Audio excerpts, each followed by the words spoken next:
Confucius lived from 551 to 479 BCE in the state of Lu.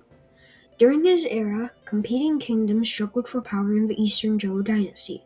It was a dangerous time, yet he became a famous Chinese philosopher and political advisor who traveled widely offering his knowledge and expertise.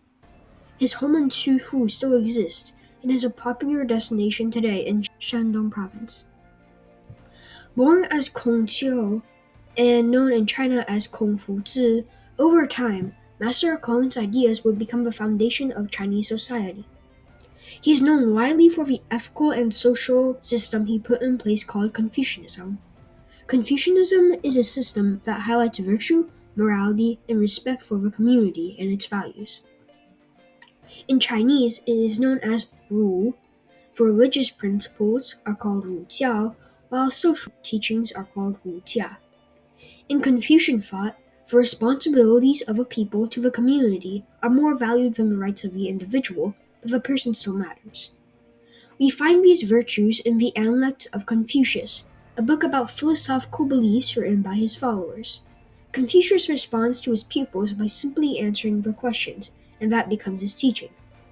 The Analects include quotes talking about how to live a good life, which is known in the book as the Way, or the Tao. The Analects speak of humanity, wisdom, ritual, integrity, generosity, and reverence. In his Doctrine of the Mean, Confucius ponders the mean, which signifies the idea of moderation, balance, and avoiding extremes in all aspects of life.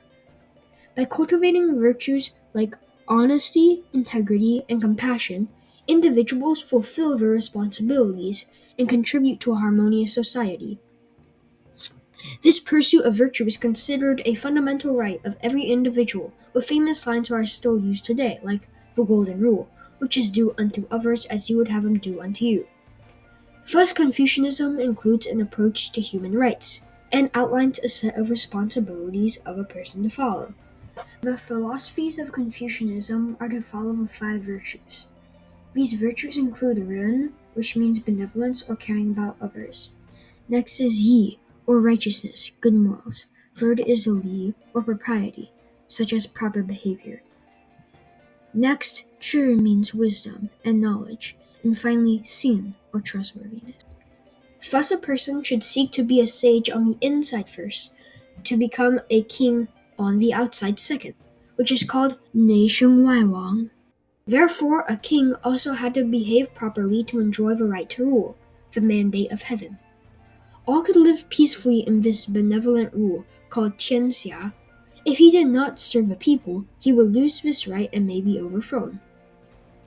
In Confucianism, a ruler's responsibility was to govern justly, while subjects owed loyalty.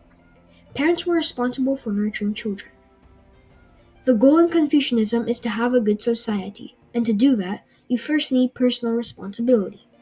Confucianism also recognizes the responsibilities that come with fulfilling duty, like harmony and social order. Confucianism says that everyone has the right to a stable and harmonious society. Next, Confucius shares his insights on building a successful society. He taught people to follow the Wu Luan, which stands for the five important Confucian relations. They are between emperor and subject, father and son, husband and wife, elder brother and younger brother, and older friend and younger friend. Each side had responsibilities to the other, and this would make a harmonious society. The ideas of Confucius have changed over time depending on his interpreters and the rulers who use his teachings or his name.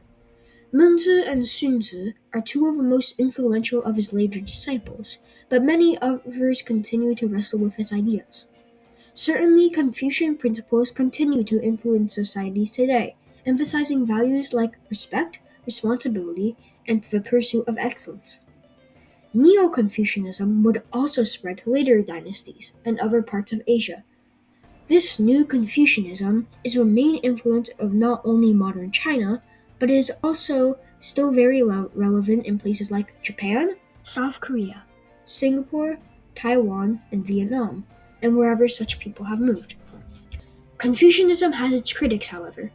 Other Eastern religious and philosophical traditions offered very different ways of guiding personal lives or government, including legalism, Mohism, or Buddhism.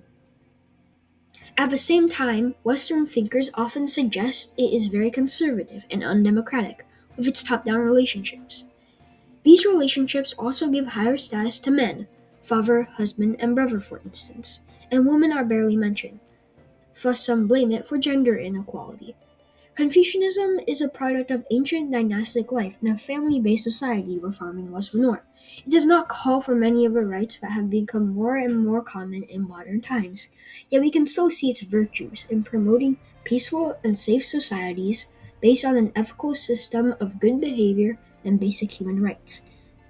While there are many different opinions about Confucianism, it offers a framework that balances rights and responsibilities with a goal of social harmony.